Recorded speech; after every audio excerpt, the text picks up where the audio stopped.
Na základní škole v Brně-Chrlicích se od podzimu 2023 stavilo úplně nové patro se zázemím pro školní družinu. Na konci dubna 2025 vedení školy a městské části nové prostory slavnostně otevřely. Moc se mi líbí a musím se přiznat, že jsem ani nečekala, že to bude takhle zdařilé. Měla jsem samozřejmě určité představy, protože jsem viděla plány, ale že to bude takhle moderní záležitost, to jsem překvapená. Vždycky je náročné získat dotaci, protože musíte být připraven a samozřejmě není to jenom o té přípravě, je to i o časové náročnosti. Takže já jsem moc ráda, že se městské části Brno-Chrlice podařilo získat dotaci na tuto nástavbu. Co si myslíte, že děti nejvíc využijí tady v těch prostorách? No, využijí úplně všeho, protože to, co vidíme tady za mnou, to je prostě nádherná ukázka toho, jak by to v současné době mělo vypadat v moderních družinách. A já jsem hrozně ráda, že tady něco takového vzniklo. Vybudování nové části školy v Brně-Chrlicích nebylo vůbec jednoduché. Jak popisuje starosta městské části, pan Lukáš Fila. Dá se říct, že od roku 2020-2021 jsme drželi v rukou jako stavební povolení a přišli nám, což dá se říct, že projektová dokumentace na pořízení v podstatě nebyla drahá. A z toho máme radost, že to bylo včasně jako pořízeno.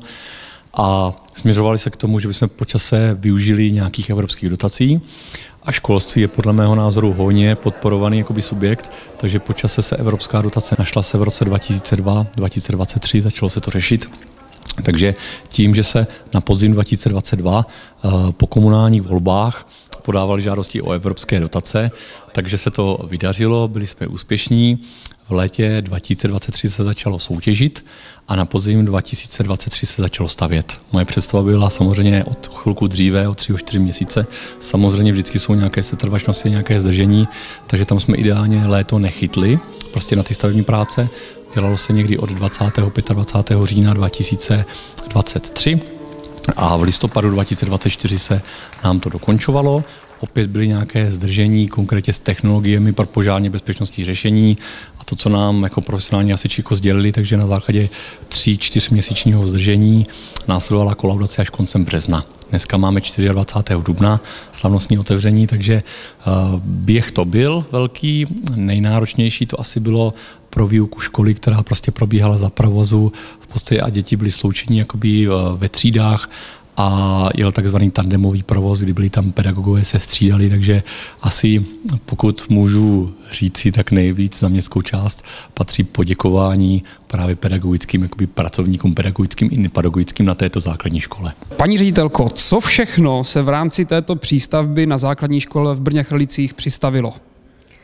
V rámci této přístavby jsme přistavili prostory pro zájmové vzdělávání. Je to 6 učeben, které jsou vybaveny především herními prvky pro děti.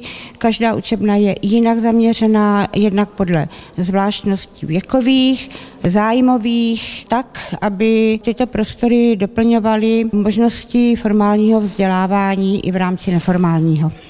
Co všechno tohle žákům přinese?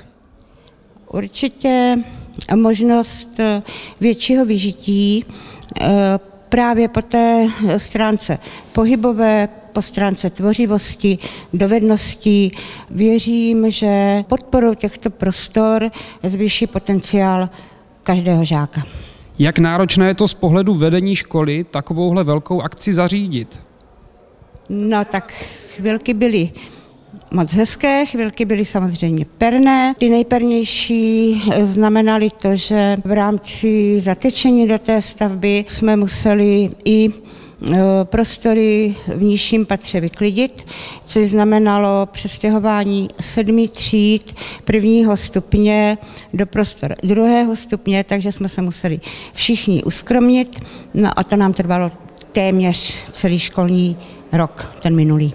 Ale vy jste v Chrlicích aktivní, protože já vím, že se tady dál staví. Co ještě plánujete dalšího?